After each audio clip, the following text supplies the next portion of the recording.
Now we are going to discuss about the simultaneous equations in two variables. The general form is a1x plus b1y is equal to c1 and a2x plus b2y is equal to c2.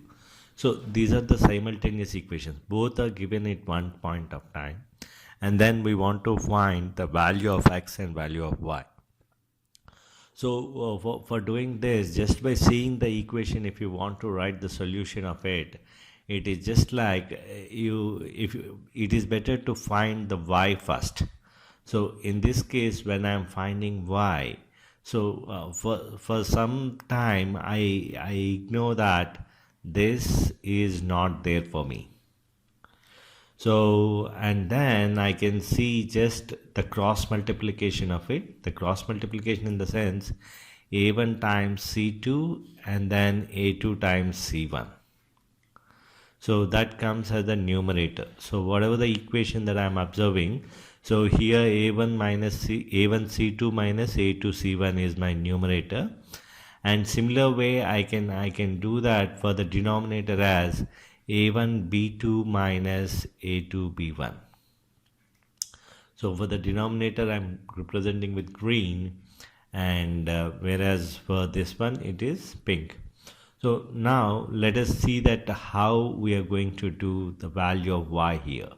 So now taking y here, here just ignore this middle place, that this place is ignored, and now I have to calculate for the numerator. For the numerator's sake we are ignoring this, for the denominator's sake we are going to ignore this.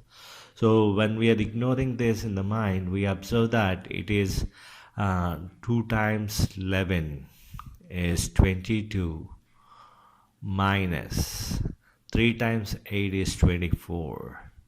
22 minus 24 divided by, now for the denominator we have to ignore these values. So once we are ignoring these values, we observe that this is the cross multiplication, that is 2 times 4 is 8 minus 3 times 3 is 9. So if you want to simplify this, we observe that this is 22 minus 24 is minus 2 by minus 1. This is 2. So this is a simple, means after this we can get the answers very easily. So the only thing is, when we are calculating y, it is very important to ignore, when we are considering y terms we will ignore, and then do the cross multiplication, and for the denominator ignore the constants and do the cross multiplication. Directly your answer is there. So for the second case also we will observe. For the second case also we see that we are ignoring y here.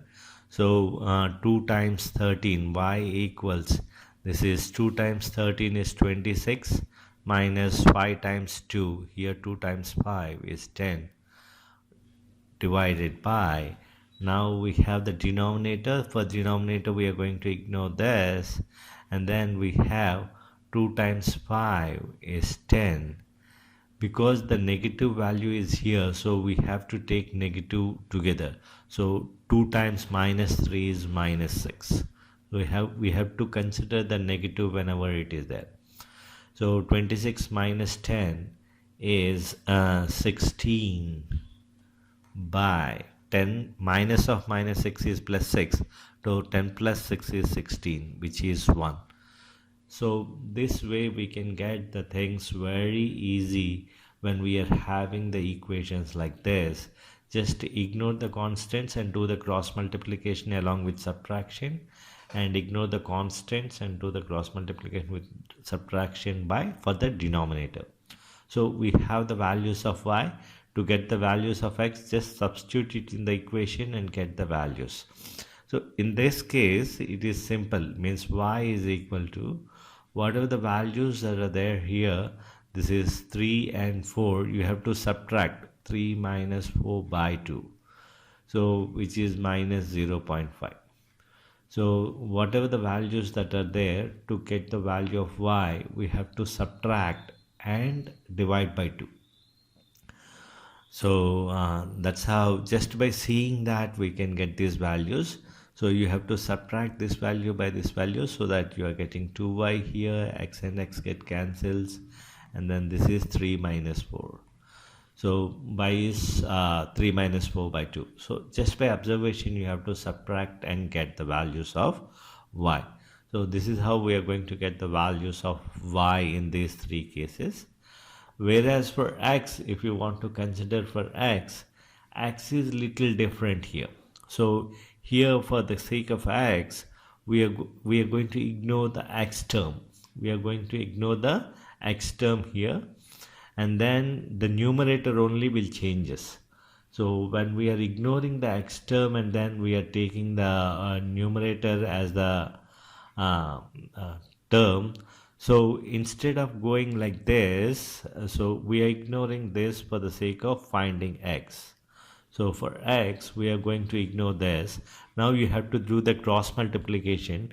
But when we are finding x, the first cross multiplication go in the reverse direction. The numerator will go in the reverse direction. See, we can see that B2C1, this goes first. And then this comes next.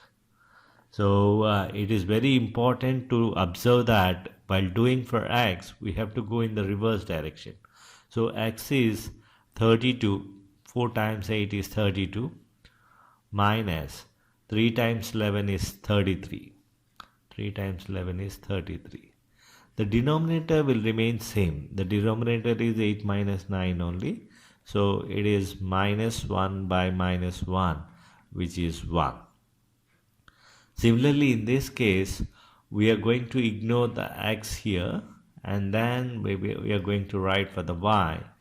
So for x here, we are going to take the opposite direction, means reverse direction first.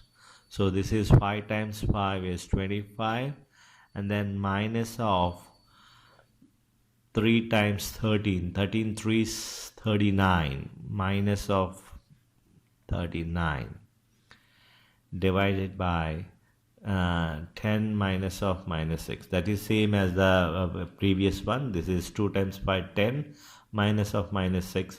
So which is 64 by 16. This is 25 plus 39. 25 plus 40 is 65. Minus 1 is 64. That's why you can simplify it in other way around. And then 16 goes 4 times, we know that. So the answer here is 4. So for x values, we are going to do in the reverse direction and simplify the things. And in this case, x is just you add the numbers that are given, that is 3 plus 4 by 2. So that is 7 by 2 is 3.5. So this way you can solve whenever the simultaneous equations are given. Make sure the constants are on the other side of the equal sign. If they are on the left hand side, the whole equation changes. That we are going to see in the next one. So whenever the equations are given, make sure that the constants are after the equal to sign, and then for calculating y, you ignore the y term and take the cross multiplication, and for finding the constants, you ignore the constant denominator, you ignore the constant and take the cross multiplication. So this way we can find whenever the simultaneous or equations are given, just by seeing them we can tell the answers. Only little practice is required, how we are observing the terms and then telling the answer. So it is very important and to practice much, right? Thank you.